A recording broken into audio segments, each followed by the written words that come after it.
Hello बच्चों, कैसे हैं आप। मैं आपकी टीचर सुमन शर्मा एक बार फिर से अपने चैनल पर आप सभी बच्चों का स्वागत करती हूं और आशा करती हूं कि आप सभी बच्चे मस्त होंगे, बढ़िया होंगे और प्रसन्नचित होंगे। आज मैं कक्षा 3 के बच्चों के लिए पल्लव हिंदी पाठ्य पुस्तक से एक बहुत ही प्यारी कविता कराने जा रही हूँ, जिस कविता का नाम है वृक्ष। कविता शुरू कराने से पहले मैं कहना चाहूँगी, जो बच्चे पहली बार इस लिंक से जुड़े हैं प्लीज़ वो मेरे चैनल को लाइक करें, शेयर करें और सब्सक्राइब करें, जिससे आपको समय समय पर हिंदी विषय संबंधी जानकारी मिलती रहे और हमें आपसे मोटिवेशन मिले, हम आपके लिए और बेहतर आसान तरीके से पाठों के अर्थ आप तक पहुंचा सकें।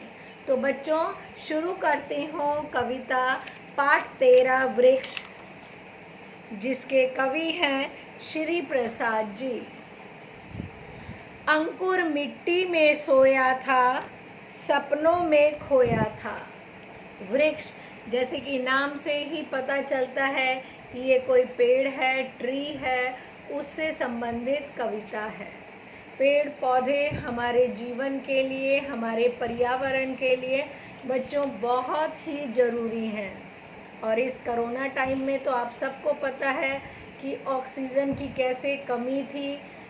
लोग इस तरफ जागरूक हुए हैं और अब और अधिक पेड़ लगाने में जुट गए हैं। तो बच्चों, मेरी प्यारी सी कविता का अर्थ देखिए। अंकुर मिट्टी में सोया था, सपनों में खोया था, नन्हा बीज हवा ने लाकर एक जगह बोया था। एक अंकुर है छोटा सा, वो मिट्टी में कहीं सोया हुआ था, सपनों में, सुनहरे सपनों में डूबा हुआ था। नन्हा सा बीज हवा ने लाकर, हवा का झोंका आया और एक छोटा सा बीज वहाँ आकर उस जगह पर डल गया और वो धीरे धीरे अंकुरित हो गया, वो पौधा बन गया। तभी बीज ने ली अंगड़ाई, देह जरा सी पाई। कह रहे हैं बीज ने थोड़ी सी हरकत शुरू करी, अंगड़ाई ली और उसने अपना शरीर रूप धारण कर लिया, यानी उसमें से एक छोटा सा नन्हा सा प्यारा सा पौधा बाहर निकला। आँख खोलकर बाहर आया, दुनिया पड़ी दिखाई। जैसे हम अपनी आँखें खोलते हैं तो सब कुछ हमें दिखाई देता है, उसी तरह उस नन्हे पौधे ने जब अंगड़ाई ली तो क्या हुआ, उसे बाहर की दुनिया दिखाई दी। पहले वो ज़मीन के अंदर था, पर जैसे ही ज़मीन से बाहर उसने छोटे से अंकुरित होकर वो बाहर निकला तो उसने सारी दुनिया को देखा। खाद मिली कुछ पानी पाया, ऐसे जीवन आया।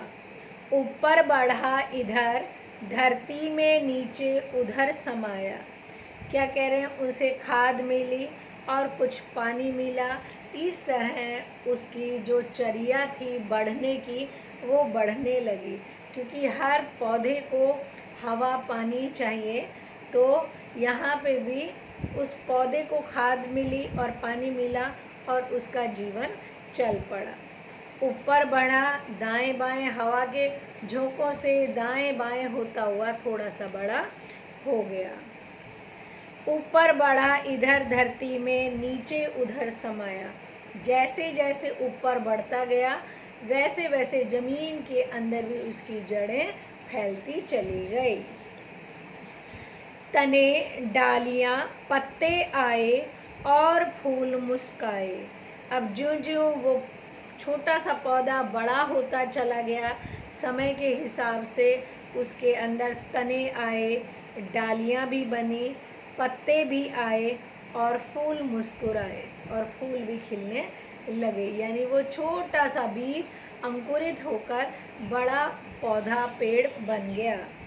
नन्हा बीज वृक्ष बन करके धरती पर लहराए। अब वो छोटा सा जो बीज था वो आज पेड़ बनकर धरती पर लहरा रहा है। हवा के झोंकों के साथ हिल रहा है।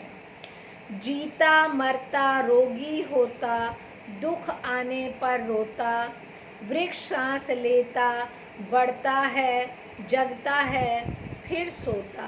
कहता है कि जो हमारी पृथ्वी है, हमारी जो प्रकृति है, इसके अंदर जीता मरता रोगी होता, यानी जीना मरना, बीमार होना और ये सब दुख लगे ही रहते हैं, और जब दुख होता है तो रोना भी आता है। वृक्ष सांस लेता है, आगे बढ़ता है, जगता है, फिर सोता है। जिस तरह हर कोई सोते और जागते हैं, जीते मरते हैं, ऐसे ही वृक्ष भी सांस लेता है और बढ़ता चला जाता है, रोज जागता है और समय आने पर सोता भी है। रोज शाम को चिड़िया आती, सारी रात बिताती, बड़े सवेरे जाग वृक्ष पर ची ची ची ची गाती। रोज शाम होने पर जैसे हम सब अपने घरों पर आते हैं, ऐसे ही बहुत सारे पशु और पक्षी जिनके घर वृक्ष होते हैं, वो शाम को लौटकर अपने घरों पर आते हैं और रात को वहीं पर रुकते हैं।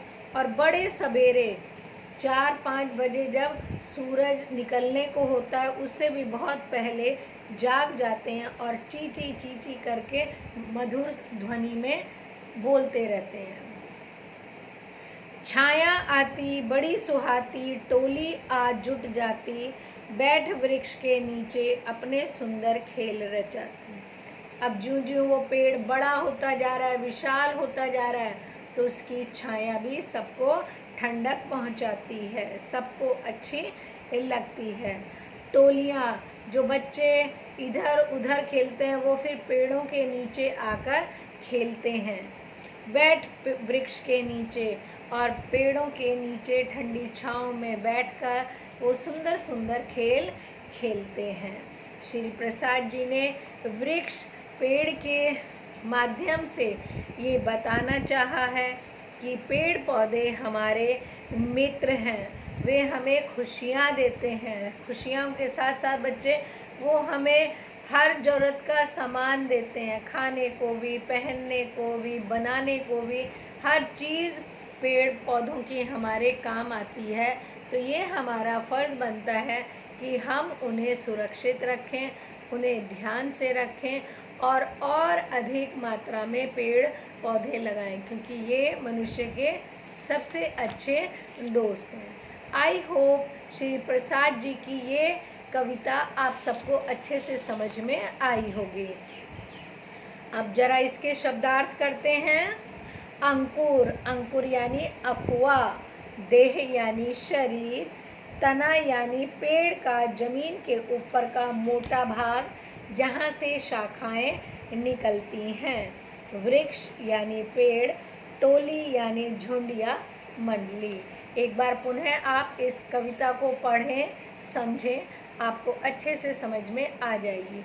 ओके बच्चों, बाय, टेक केयर।